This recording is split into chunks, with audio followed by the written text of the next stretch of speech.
We are live. Welcome to my video. This is going to be my thoughts on Young Jedi Adventures, Season 2, Episode 3, A Pirate's Pet / The Secret Ship. So the episode is rated TVY7, so will this video be. There will be spoilers for the episode and everything Star Wars leading up to it. Yeah, another quite good episode, as with every episode of the show to come before it. Let's dive right in. So, excuse me, once again we are dealing with Kai learning something about self-control. At least this time it is this nice specific thing of, you know, don't try to impress people, just focus on what you're doing, which is really solid advice for kids. So, yeah, I quite appreciate that, and I do like the... what's the word? They sort of compare and contrast Kai to... I can't believe I'm already blanking on the name. The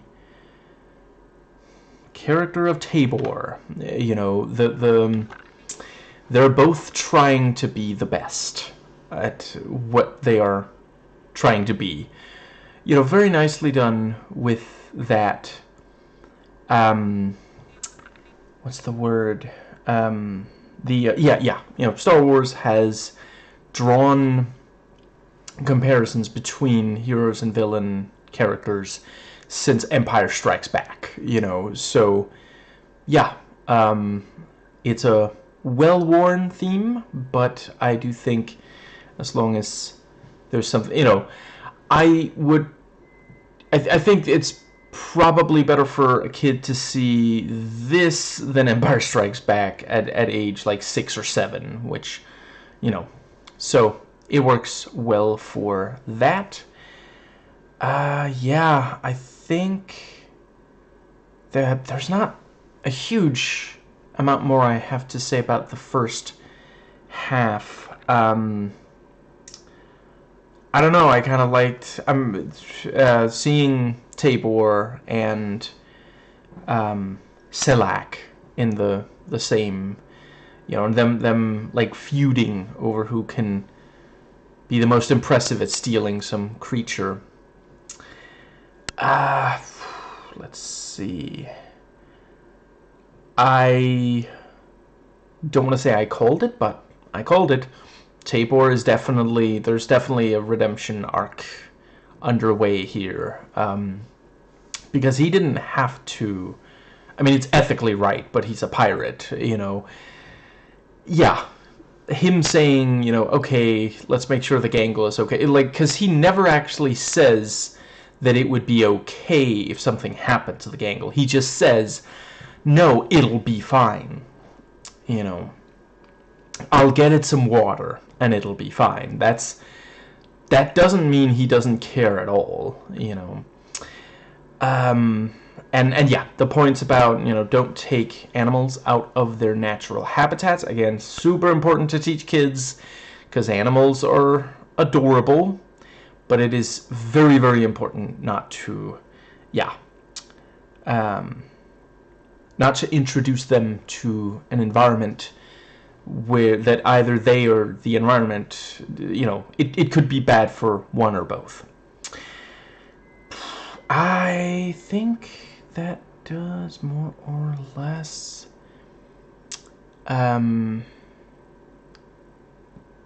Yeah, I think that covers the entire first half. So right, and one of the characters is like, wow, Liz is really great with animals. Does she have a second character trait? But moving on to the second half of the episode. So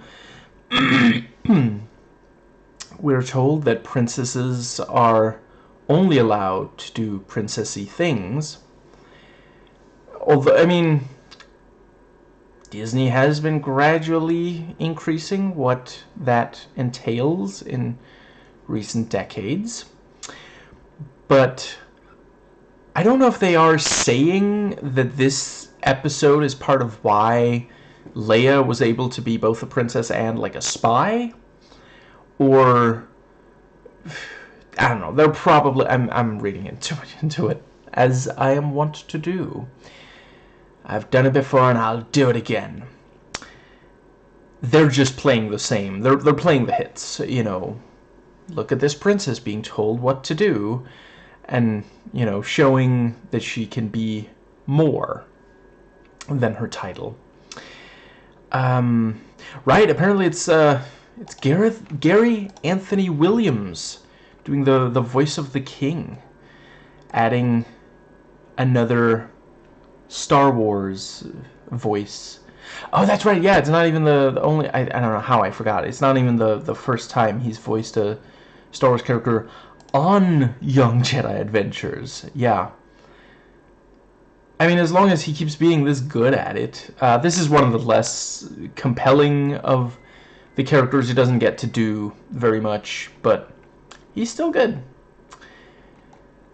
And let's see. I think. Let's see. Yeah, they did a good job. You know, challenging basically, you know, this notion that you can only be what other people see you as. Let's see. You know, not only does Inaya prove that she can do more than princess stuff, you know, turns out, and I think it was PD was the, excuse me, PD4 I think was the name. Yeah, yeah, sees, oh hey, can do other things as well. And it is kind of adorable, the you know, PD being like, I did it! I single-handedly slayed the monster! What? You know, meanwhile, you know, RJ is the one that actually pulls the thing, which, like, if this were a video game, you would have immediately clocked that thing is like, yeah. But, you know, it's for, like, 6-year-olds. It's fine that the characters don't immediately figure out. But yeah, you know, and the, yeah, you know, the droids come in there, and PD4 is like basically taking credit, and RJ's like, dude, what, you know, and PD is like, it's done, McCready. Let's see. Yeah, I appreciated, you know, Inaya. You know, she was struggling. She wasn't sure if she was good enough. She just needed a pep talk. Sometimes all we need is for someone to believe in us, and we can do incredible things. Yeah, I think that does pretty well cover it. Yeah, the episode also serves as, like, a warning. Please do not listen to loud music while doing your job. It is possible someone might need to communicate something to you. Let's see. Yeah, really cool when Inaya just, you know, sleepwalks through the you know, if you're trying to fix that thing, you're doing it wrong. If I'm not sure the anti-woke YouTubers are watching this show, but if they were, that would definitely be something that would get them really upset. Remember when they were, like, livid that Rey knew things about the Millennium Falcon that Han Solo didn't, even though that's, like, been a running gag since A New Hope? Like, everyone insults the ship, and everyone, like, not everyone, but other characters are able to say, you know, I think the reason the ship isn't working optimally is you need to fix this thing, and it turns out to be right. So Rey is literally just slotting perfectly into that trope. Like, if anything, you could say, oh wow, they're still doing that? Like, okay, we get it. You know, The Force Awakens is fan service the movie, but did you really have to go to that one? But terrible media literacy. It is a staple of conservative thought leaders.